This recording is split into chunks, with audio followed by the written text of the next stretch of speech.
Hi everyone.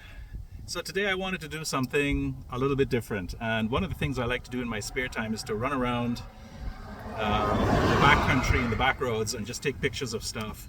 And this is one of my favorite places to be, which is Mossleigh, where they have three grain elevators that used to be one color but now have been painted. But I just love taking pictures of this stuff in all kinds of weather.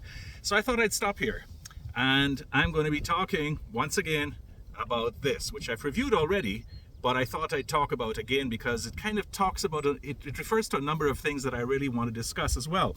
Now, this is the Secret Barrel White Rum Small Batch, and there's all sorts of stories beyond it. Now, if you were to listen to the label or read the label, you're going to get all kinds of crap about some guy called John McDonald, who is possibly mythical distiller who pops up every now and then to make this incredible hooch. And he could be from Crow's Nest Pass. He could be Chuck Norris's cousin. He could be related to the most interesting man in the world. You know, he could wrestle a grizzly and come out with a salmon in his mouth. He's probably related in some way to Pecos Bill and Paul Bunyan and all these great people from myth and legend and what have you.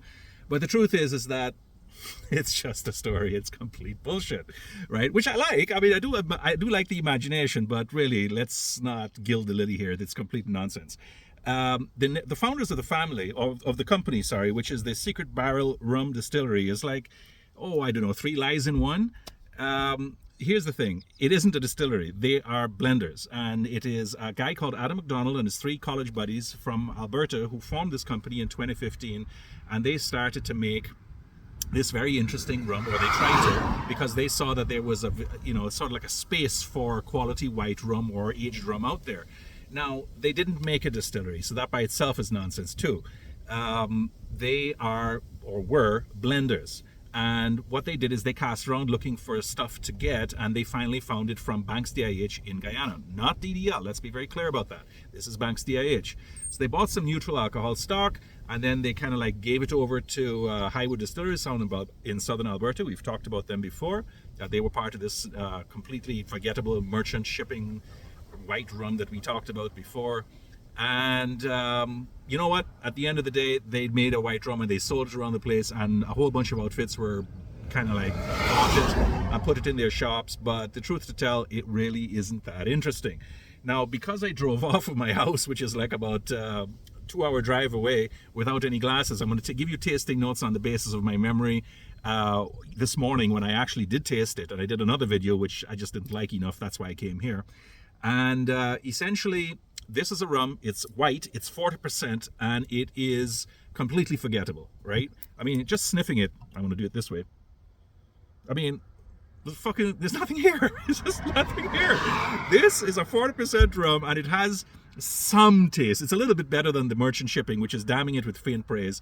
What you're getting out of it is a little bit of cane vinegar, a little bit of acetones, very light fruits, very light ethanol fumes, a little bit of fruit, a little bit of sweet. There really isn't a whole lot going on here. If you taste it, and I'm just gonna, there's nothing here. There's absolutely nothing here.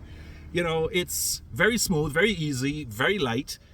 It's smooth because it's light, not because it's been added to. I really do believe it's 40%, and I did test it, and it came out just about right, so nothing's been added to it. But the truth is, it's completely an uninteresting rum. And that's to its detriment because, of course, you know how I feel about this kind of thing. I think they should be better, and I think they could be better. So on that basis, I scored it 68 points. I really do believe that that's what it deserves to get. It's marginally better than the other one, the merchant shipping, but it isn't really saying very much. I do, however, want to make a couple of points in the 45 seconds I have left. One of which is that it's this kind of supermarket nonsense that gives white rums a bad name, and this is where you should really take a look at Matt Petrick's article that all white rums are not created equal. Because if you're into Jamaicans and the high proof LFT from Barbados and the rest of these Clarins and other agricole style rums that are completely unaged, then you'll see what a white rum really can do when it gets trotted out to show its paces, so to speak, because all the terroir in the fermentation comes out. Nothing like that is in this thing. This thing is completely anonymous from that basis, right? The other thing is of course, as I've said before, is that young people who can afford this kind of thing, because it is fairly cheap, they're going to think that this is the world. It's not. It's not the world of white rum. You don't have to ignore all whites just because this one just didn't turn your crank. Take a look at other stuff out there.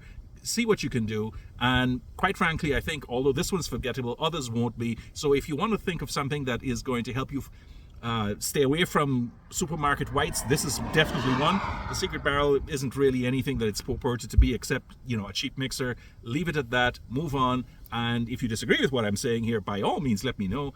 I'm going to try and find another location to take better pictures of, but for the moment, for today, this is it, and I hope you enjoy the background. Take care of yourselves, everybody. Bye bye.